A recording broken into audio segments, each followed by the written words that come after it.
हमारी जिम्मेदारी बढ़ गई है, क्योंकि सिर्फ 20 दिन रह गए। दिल्ली में तो 25 को है, पंजाब में 1 को चुनाव है, 30 तारीख तक चुनाव जो है कर सकते, 20 दिन है। अब हमें जहां 12 घंटे काम करते थे, हमें 18 घंटे काम करना है। और इस देश में मेरे 32 दांत हैं। मेरी बात बहुत बार कही हुई सच हो जाती है। मैंने परसों एक फंक्शन में, जलंधर के पास शाहकोट कस्बा है, वहां कहा था कि लाइट माथे लग रही है, 32 दांत हैं, अगर सब कुछ ठीक रहा, हमारा बब्बर शेर कल बाहर आ रहा है, तो कल बाहर आ गया। और मैं एक और बात बतानी चाहता हूं, 32 दांत है भाई साहब। 4 जून को तैयारी कर लीजिए, 4 जून को सेंटर में आम आदमी पार्टी के बिना सरकार नहीं बन पाएगी, हमारी सरकार बनेगी, आपका हिस्सा होगा देश की सरकार में। यह दिन देखने के लिए बैठे थे हम, यह दिन देखने के लिए। सबसे ज्यादा वफादारी है, जो लॉयल्टी है, वो तब परखी जाती है जब आदमी पर कोई संकट का समय आता है। जो संकट के समय साथ खड़े रहते हैं वो ऑर्गेनिक होते हैं, जैसे कि आप हैं, आप ऑर्गेनिक हो। कुछ लोगों ने संकट के समय छोड़ भी दिया, चलो जाओ, भला होया लड़ नेड़े छुट्टिया, उम्र ना बीती सारी, लगदी नालों टुटदी चंगी, बेकदरां दी यारी। सो वीरो, दोस्तों, आपका जो साथ है ये हमें थकने नहीं देता, हमें थकावट नहीं है। अरविंद केजरीवाल अभी कुछ घंटे पहले आए हैं, आते ही कहा कहां कहां प्रोग्राम लगे हुए हैं। तो मैंने कहा जी मेरे तो ऐसे ईस्ट में और आज साउथ और ईस्ट में मेरे रोड शो थे, पहले से ही प्लान थे। अरविंद जी आ गए तो उन्होंने कहा मैं भी चलूंगा वहां पे। तो आज ईस्ट और साउथ में जो रहने वाले हैं उनको मैसेज दे दो, आज अरविंद केजरीवाल एक बार फिर बैटिंग करने के लिए उसी पिच पे आ गए हैं। वो आउट नहीं हुए थे, रिटायर्ड हट हुए थे। थोड़ी देर के लिए उनको बैटिंग से थोड़ा दूर कर दिया था, लेकिन बल्ला भी वही है, पिच भी वही है, और सबसे बड़ी बात यह है छक्के और चौके भी वही हैं, ग्राउंड भी वही है।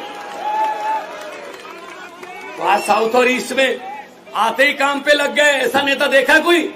नहीं तो जेल से आके 10-10 दिन तो मिलते ही नहीं है कि जी मैं जेल से आया हूं, पता नहीं क्या कहते। नहीं, छोड़ो जेल, मुझे मेरे लोग मिलाओ, मैं अपने लोगों से आंखों से आंखें डालकर उनकी बात करना चाहिए। ऐसा नेता होना चाहिए।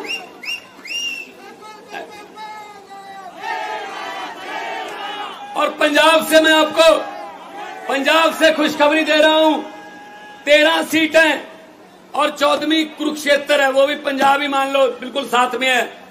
पंजाब से मैं आपको बता रहा हूं, मैं भी कल पंजाब से आया हूं, कल ही जाऊंगा। आपने फोटो वगैरह देखे होंगे टीवी पे, व्हाट्सएप पे। वीरो, पंजाब से बीजेपी का और कांग्रेस का सुपड़ा मुद्दा, तो क्योंकि हम वहां नहीं लड़ रहे, वहां हम अलग रहे हैं। 13 की 13 पंजाब में आम आदमी पार्टी को।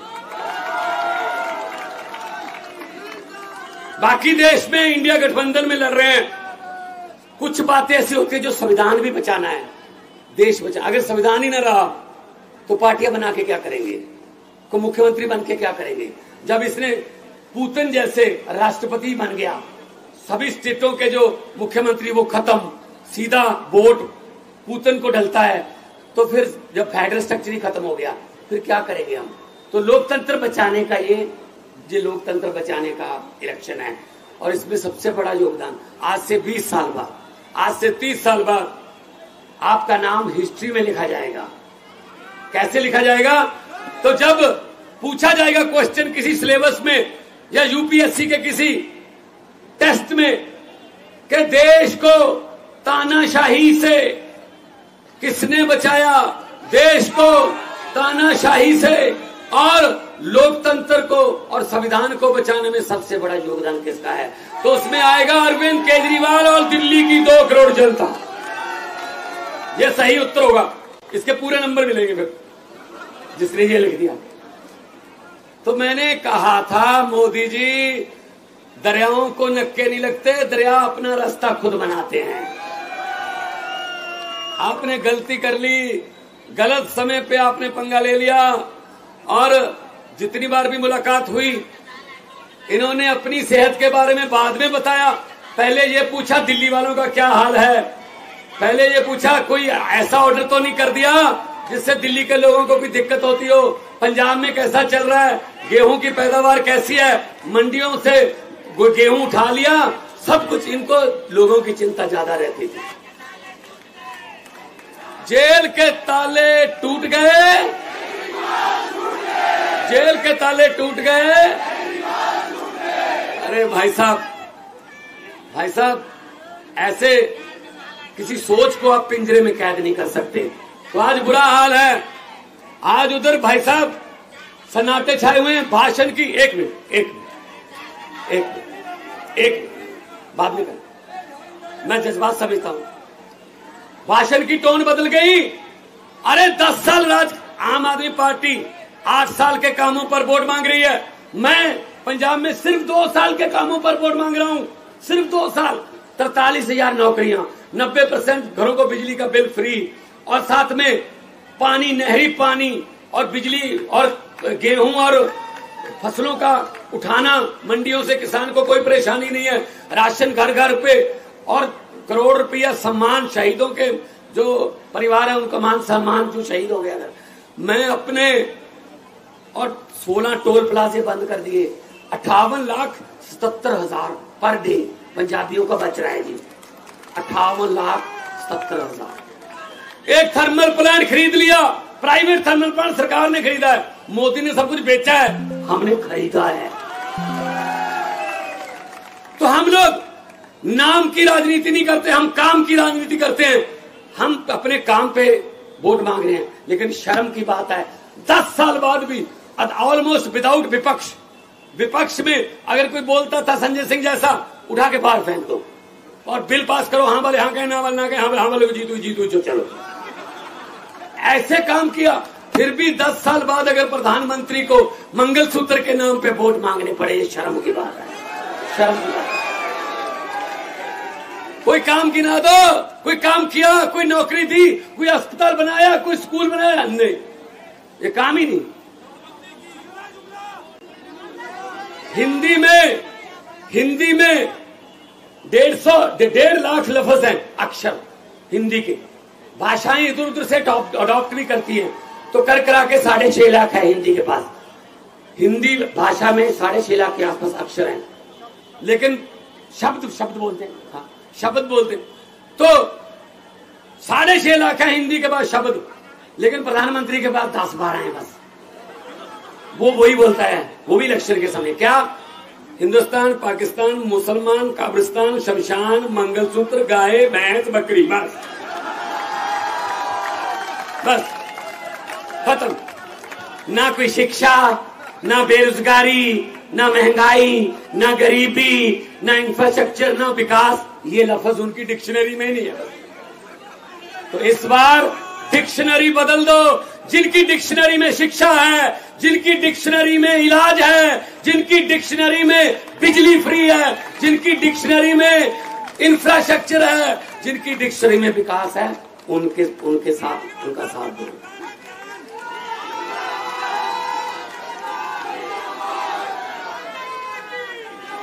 मुझे पूछा गया पिछले दिनों एक टीवी इंटरव्यू में मुझे कहा गया कि हम आपका नाम लेंगे कोई किसी पॉलिटिशियन का, आप उसी समय उसके बारे में कुछ भी बोल देना जो आपके मन में आता। मैंने कहा बोलो।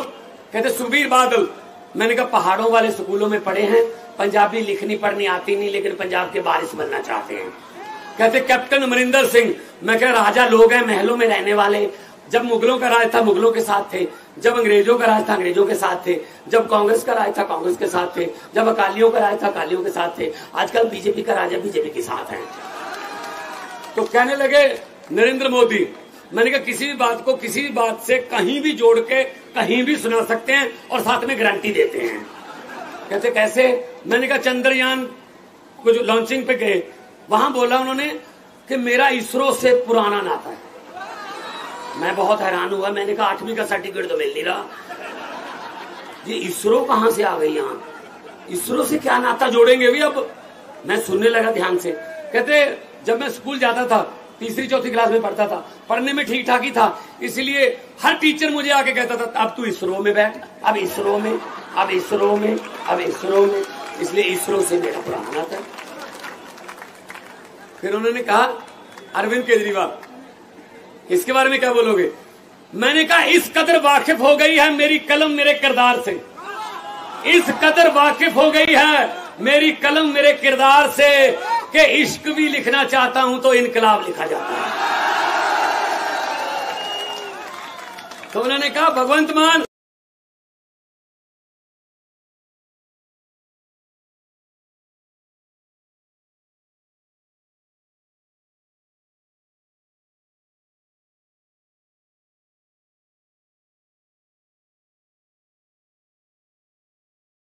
Good morning.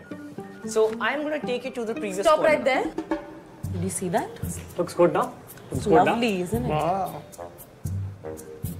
Please continue. Okay. So as you can see, we are. See the performance.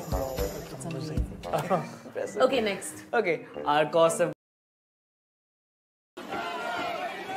बहुत बहुत धन्यवाद मान साहब। अब बिना विलंब के मैं उस शख्स को बुलाना चाहूंगा जिसने जब भी राजनीति में एंट्री करी है तो बड़ा भूचाल आया इस देश की राजनीति में। पहली बार जब एंट्री किया तो दिल्ली में और पंजाब में ईमानदार राजनीति का जन्म हुआ। आज जब वो खड़े होने वाले, एक बार फिर एंट्री करने वाले, तो दिल्ली पंजाब से बढ़कर पूरे देश में एक ईमानदार राजनीति का जन्म होने वाला है। बिना विलंब किए मैं आग्रह करूंगा श्री अरविंद केजरीवाल।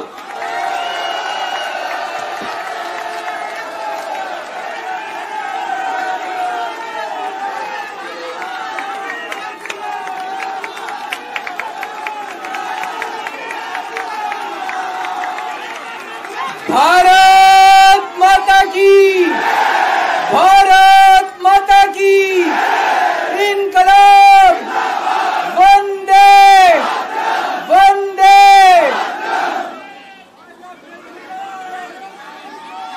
आप सब लोगों का तहे दिल से बहुत बहुत शुक्रिया। इतनी तपती धूप के अंदर इतनी देर से इतनी बड़ी संख्या में आप लोग मेरा इंतजार कर रहे हैं, मैं आपका तहे दिल से बहुत बहुत शुक्रिया अदा करना चाहता हूं। जितने लोग इस वक्त टीवी में देख रहे हैं उन सब दर्शकों का भी मैं तहे दिल से शुक्रिया अदा करना चाहता हूं। सबको मेरा नमस्कार, सबको मेरा प्रणाम। दोस्तों, सीधा जेल से मैं आप लोगों के बीच में आ रहा हूं। आपके बीच में आके बहुत अच्छा लग रहा है। 50 दिन के बाद अभी अभी मैं, मेरी पत्नी, भगवंत मान साहब, हम लोग कनॉट प्लेस में हनुमान मंदिर में गए थे। हनुमान जी का आशीर्वाद लिया, उनके दर्शन किए, फिर शिव जी के मंदिर गए, शनि जी महाराज के पास गए, उनका सबका आशीर्वाद लिया। बजरंग बली की खूब कृपा है हमारे ऊपर, हमारी पार्टी के ऊपर, देशवासियों के ऊपर।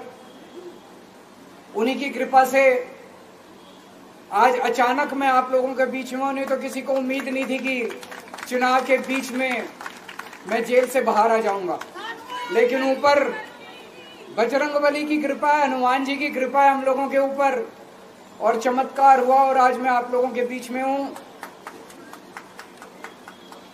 दोस्तों, हमारी आम आदमी पार्टी एक छोटी सी पार्टी है, 2 राज्यों के अंदर है, अभी 10 साल पुरानी पार्टी है। हमारी पार्टी को कुचलने में, खत्म करने में प्रधानमंत्री जी ने कोई कसर नहीं छोड़ी। एक साथ हमारी पार्टी के 4 टॉप के नेता जेल भेज दिए एक साथ। अरविंद केजरीवाल, मनीष सिसोदिया, संजय सिंह, सतिंदर जैन। बड़ी बड़ी पार्टियों के अगर 4 टॉप के नेता जेल चले जाएं, पार्टी खत्म हो जाती है। आम आदमी पार्टी के 4 टॉप के नेता इन्होंने जेल भेज दिया। उन्होंने सोचा कि पार्टी खत्म हो जाएगी, लेकिन ये पार्टी नहीं है, ये एक सोच है। जितना ये खत्म करना चाहते हैं उतना ये बढ़ती जाती है, उतना ये बढ़ती जाती है। ये क्रश करना चाहते हैं प्रधानमंत्री जी आम आदमी पार्टी को। जो लोग मोदी जी से मिलने जाते हैं, वो कई लोग हमें भी जानते हैं, वो बाहर आके हमें बताते हैं कि आपके बारे में सबसे पहले मोदी जी से जो भी मिलने जाता है, सबसे पहले वो केजरीवाल की और आम आदमी पार्टी की 10 से 15 मिनट बात करते हैं। उनको कहते हैं कि आने वाले समय के अंदर आम आदमी पार्टी ही देश को भविष्य देने वाली है। वो खुद भी मानते हैं। इसीलिए वो चाहते हैं कि आज ही आम आदमी पार्टी को बढ़ने से रोका जाए, इनको कुचल दिया जाए। ये तानाशाही है। अगर उनको लगता है कि आम आदमी पार्टी आने वाले समय में बीजेपी को चैलेंज देने वाली है, आप अच्छे काम करो, आप देश को भविष्य दो। आज आपकी सरकार है केंद्र के अंदर, आप देश के लिए काम करोगे, आम आदमी पार्टी को कोई पूछेगा ही नहीं। लेकिन आप कुछ काम नहीं करो और आम आदमी पार्टी को कुचल दो, ये जनतंत्र नहीं है, ये इस देश की जनता पसंद नहीं करती। इन्होंने आम आदमी पार्टी को कुचलने में कोई कसर नहीं छोड़ी। छोटे से लोग हैं हम लोग, छोटी सी पार्टी है। 75 साल के अंदर इस कदर किसी पार्टी को और उसके नेताओं को प्रताड़ित नहीं किया गया जिस तरह से प्रधानमंत्री मोदी जी ने आम आदमी पार्टी को प्रताड़ित करने की कोशिश की है। मेरे को इन्होंने जेल भेज दिया। प्रधानमंत्री जी कह रहे हैं मैं भ्रष्टाचार से लड़ रहा हूं। देश के सबसे बड़े चोर, उचक्के और डकैतों को इन्होंने अपनी पार्टी में शामिल कर लिया। जिन लोगों को 10 दिन पहले मोदी जी कहते थे 70,000 करोड़ का इसने घोटाला कर दिया, थोड़े दिन के बाद उसी आदमी को अपनी पार्टी में शामिल करके किसी को डिप्टी सीएम बना देते हैं, किसी को मंत्री बना देते हैं और उनके सारे ईडी और सीबीआई के मामले खत्म कर देते हैं और कहते हैं मैं भ्रष्टाचार से लड़ रहा हूं। मैं मोदी जी को कहना चाहता हूं, भ्रष्टाचार से अगर लड़ाई लड़नी है तो केजरीवाल से सीखो। प्रधानमंत्री जी, भ्रष्टाचार के खिलाफ लड़ाई केजरीवाल ने लड़ी है। 2015 में जब दिल्ली में हमारी सरकार बनी थी, हमारे एक मंत्री का एक ऑडियो मेरे पास किसी ने व्हाट्सएप कर दिया। उस ऑडियो में मेरा मंत्री किसी दुकान वाले से 5 लाख रुपए मांग रहा था। किसी मीडिया वाले को नहीं पता था, विपक्ष को नहीं पता था। आप लोगों को याद होगा, मैंने अपने खुद मंत्री को सीबीआई के हवाले कर दिया, जेल भेज दिया था अपने मंत्री को। ये होती है भ्रष्टाचार के खिलाफ लड़ाई। पंजाब के अंदर मेरा एक मंत्री भ्रष्टाचार में, मेरे को पता चला कि वो पैसे मांग रहा है। वहां पे मान साहब ने उसको, किसी को भी, विपक्ष को नहीं पता था, मीडिया को नहीं पता था, हमने अपने मंत्री को उठा के जेल में भेज दिया। तुम देश के सारे चोर उचक्के डकैतों को अपनी पार्टी में शामिल कर लो और केजरीवाल को जेल भेज दो और कहो मैं भ्रष्टाचार के खिलाफ लड़ रहा हूं। तो आप भ्रष्टाचार के खिलाफ नहीं लड़ रहे प्रधानमंत्री जी। आप देशवासियों को बेवकूफ मत समझो। देश बच्चे बच्चे की जुबान के ऊपर हो रहा है कि सारे चोर चक्कों को अपनी पार्टी में शामिल करके और ईडी और सीबीआई के सारे केस उनके रफा दफा कर दे। केजरीवाल को क्यों गिरफ्तार किया? केजरीवाल को गिरफ्तार करके उन्होंने एक मैसेज दिया है सारे देश को कि अगर मैं केजरीवाल को गिरफ्तार कर सकता हूं तो किसी को भी गिरफ्तार कर सकता हूं। कोई केस नहीं होगा, कोई मामला नहीं होगा, तब भी मैं तुमको गिरफ्तार कर सकता हूं।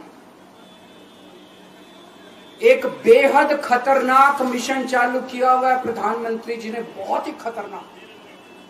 देशवासियों को यह समझने की, अब जब मैं बोलने जा रहा हूं, समझने की जरूरत है। उस मिशन का नाम है वन नेशन वन लीडर। देश के सारे नेताओं को खत्म करना चाहते हैं मोदी जी और इसको 2 स्तर के ऊपर इस मिशन को चला रहे हैं। जितने विपक्ष के नेता हैं उनको जेल भेजेंगे और जितने बीजेपी के नेता हैं उनको सबको निपटा देंगे, उनकी राजनीति खत्म करते जाएंगे, उनको सबको निपटाते जाएंगे। विपक्ष के अंदर आज इन्होंने मनीष सिसोदिया को जेल भेज दिया, संजय सिंह को जेल भेज दिया, सत्येंद्र जैन को जेल भेज दिया, केजरीवाल को जेल भेज दिया, हेमंत सोरेन को जेल भेज दिया, ममता दीदी के कई मंत्रियों को जेल भेज दिया, स्टालिन के कई मंत्रियों को जेल भेज दिया, केरला के सीएम के पीछे पड़े हैं। अगर ये चुनाव जीत गए, मेरे से लिखवा लो एफिडेविट के ऊपर, थोड़े दिन के बाद ममता दीदी जेल में होंगी, तेजस्वी यादव जेल में होगा, स्टालिन साहब जेल के अंदर होंगे, पिनरई विजयन जेल के अंदर होंगे, उद्धव ठाकरे जेल के अंदर होंगे, जितने विपक्ष के नेता ये सारे जेल के अंदर होंगे। अगर ये चुनाव जीत गए, इन्होंने बीजेपी का एक नेता नहीं छोड़ा, आडवाणी जी की राजनीति खत्म कर दी इन्होंने, मुरली मनोहर जोशी की राजनीति खत्म कर दी, सुमित्रा महाजन की, शिवराज सिंह चौहान जिसने मध्य प्रदेश का चुनाव जीत के दिया इन लोगों ने, शिवराज सिंह चौहान ने उसको मुख्यमंत्री नहीं बनाया, उसकी राजनीति खत्म कर दी। वसुंधरा राजे की राजनीति खत्म कर दी इन्होंने, खट्टर साहब की राजनीति खत्म कर दी, डॉक्टर रमन सिंह की राजनीति खत्म कर दी। अब अगला किसका नंबर है? योगी आदित्यनाथ। अगर ये चुनाव जीत गए, मेरे से लिखवा लो, 2 महीने के अंदर उत्तर प्रदेश का मुख्यमंत्री बदल देंगे। योगी आदित्यनाथ की राजनीति खत्म करेंगे, उनको भी निपटा देंगे। यही तानाशाही है दोस्तों। 1 नेशन 1 लीडर ये चाहते हैं, एक ही तानाशाह इस देश के अंदर बचेगा, एक ही तानाशाह इस देश के अंदर बचेगा। हमारा देश बहुत महान है, 4000-5000 साल पुराना हमारा देश है। इसके पहले पिछले 4000 साल में कई मौके आए जब इस देश के ऊपर तानाशाहों ने कब्जा करने की कोशिश की, लेकिन हमारे देश के लोगों ने उन तानाशाहों का तख्ता उखाड़ के फेंक दिया। जब जब हमारे देश में ऐसा मौका आया कि तानाशाह ने हमारे देश के ऊपर कब्जा करने की कोशिश की, इस देश की जनता ने उसका तख्ता उखाड़ के फेंक दिया। आज एक तानाशाह इस देश से जनतंत्र खत्म करना चाहता है, आज एक तानाशाह इस देश से लोकशाही खत्म करना चाहता है। मैं पूरे तन मन धन से लड़ रहा हूं, संघर्ष कर रहा हूं उस तानाशाह के खिलाफ। 140 करोड़ लोगों का साथ चाहता हूं मैं। मेरे अकेले के करने से नहीं होगा। 140 आज मैं आप लोगों से भीख मांगने के लिए आया हूं, 140 करोड़ लोगों से, 140 करोड़ लोगों से भीख मांगने के लिए आया हूं। मेरे देश को बचा लो, मेरे भारतवर्ष को बचा लो, मेरा भारत बहुत महान है। इस तानाशाही से बचा लो मेरे दोस्त, मेरे देश को।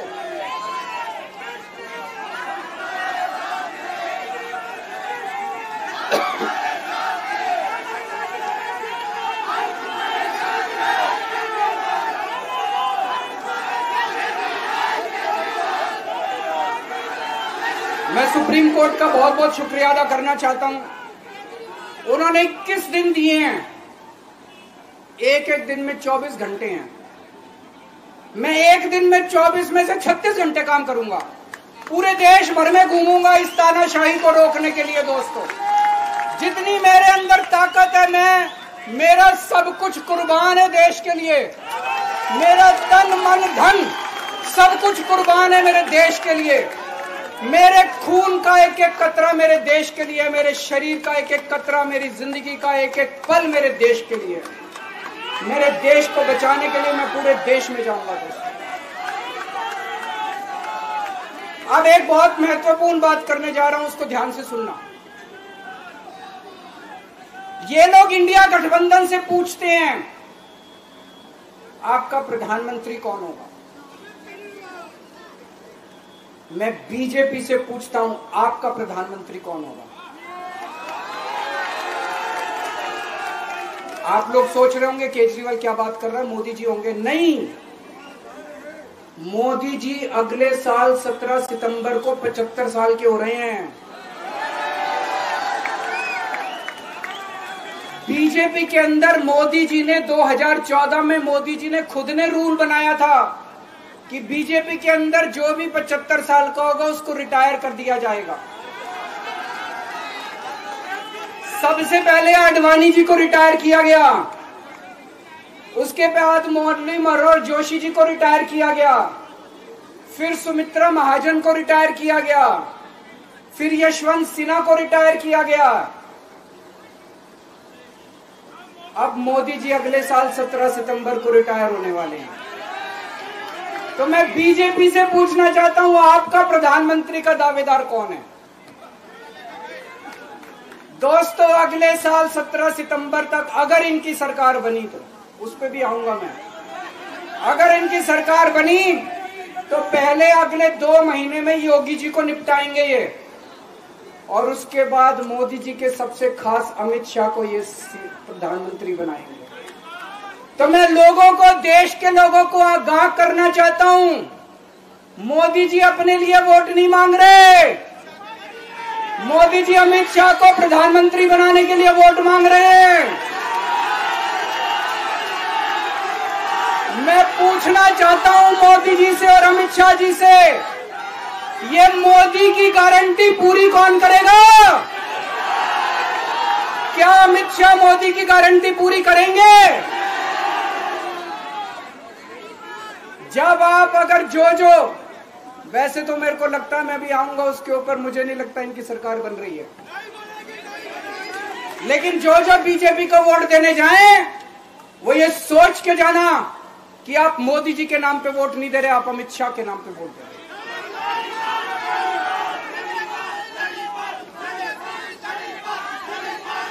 अब एक खुशखबरी है आप लोगों के लिए, अब एक खुशखबरी है, सबको बता देना जो मैंने बातें कही है बड़ी सोच समझ के कही है। वहां बैठ के यही सोच रहा था 50 दिन से।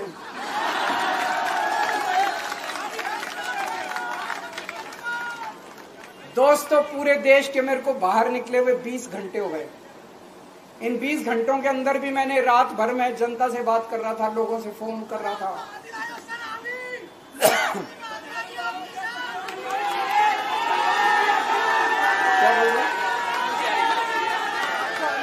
रात को आंधी आई थी,